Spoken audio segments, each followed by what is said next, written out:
如果世界是随机的，算命这种东西就不会存在。能不能发财取决于八字，和学历能力没有必然的关系。时来天地皆同力，远去英雄不自由。紫微斗数是一个算命的工具，非常准确，能预知人生的大概走向，命运大方向基本是定数，可以算出来。紫微斗数是中国古代帝王之术，八字看出性格，性格养成习惯，习惯造就行为方式，行为方式决定命运。命运的本质是觉悟的工具，生命的意义在于体验和经历本身。两个人八字一样，命盘一样，命运不是相同的，因为条件不一样，福报不同，这是命理的局限性。八字只能算60%左右，剩下的是后天地理环境、阳宅风水、个人福报等都会有影响。天地人三才，你的心念改变，风水布局都会影响命运。到了某一个时间点，就会发生一个事情，大的事情基本确定，比如财运、婚姻、健康。一般如果不强行干涉，顺其自然，按照命理走，就会发生。既然如此准确，怎么测算？用紫微斗数这个工具，首先要排出正确的命盘，这是关键。排盘用到年月日时，用农历日期，年月日基本没啥问题，时辰就不那么好确定了。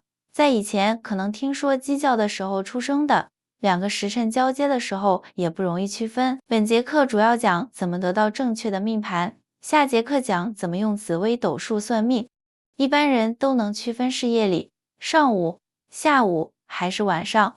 在古代一般排3个时辰的盘，比如一天24个小时，12个时辰，夜里3个时辰，上午3个时辰，下午3个时辰，晚上3个时辰。排出来盘看看哪个符合自己的运势，就能确定正确的命盘了。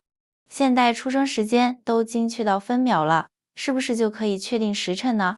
也不一定，如果2个时辰交接，就不能确定。为什么？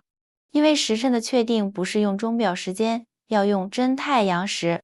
钟表时间不等于真太阳时，钟表时间是当地的时区时间，比如北京位于东八区，每个时区15度。2个时区相差1个小时，比如北京是上午10点，东9区是上午11点。不同地区出生的人根据当地的钟表时间换算。紫微斗数要用真太阳时，如果在中国出生，就是东八区，一个时区15度，东八区就是东经120度，以东经120度为准，每减少1度则减去4分钟，每增加1度增加4分钟。举例，某地位于东经110度，则110减120等于负10度，负10度乘4等于40分钟，则当地真太阳时为北京时间减去40分钟。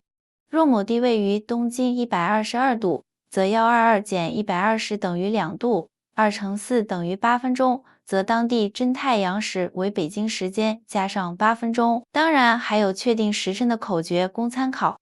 当时辰不确定的时候，可以用定生时诀确定。一、按照头上之发旋决定生时诀。子午卯酉单顶门，或偏左边2-3分，寅申巳亥一单顶，偏居右去始为真。辰戌丑未是双顶，胞胎受定正时辰。意思是子午卯酉单顶居中或偏左，寅申巳亥单顶居中或偏右，辰戌丑未是双顶。二、按照小儿临盆时睡香决定生时诀，子午卯酉面向天，寅申巳亥侧身眠，辰戌丑未脸伏地，临盆当适用心间。确定了时辰，怎么把盘排出来？现在有排盘软件，比如文墨天机，也可以手工排盘，可以观看这个链接的地址，链接地址会放到简介里。子时是夜里11点到凌晨1点，后面每2个小时一个时辰。顺序是子丑寅卯辰巳午未申酉戌亥。子时有个问题，一天有2个子时，日子就是当天的日子，比如夜里11点多出生，时辰是子时，日子是当天日子，不用换到第2天日子。确定了时辰，不管软件排盘还是手工排盘，就能得到窥探天机的命盘了。下节课讲怎么看盘，非常简单精彩，特别的准，欢迎观看。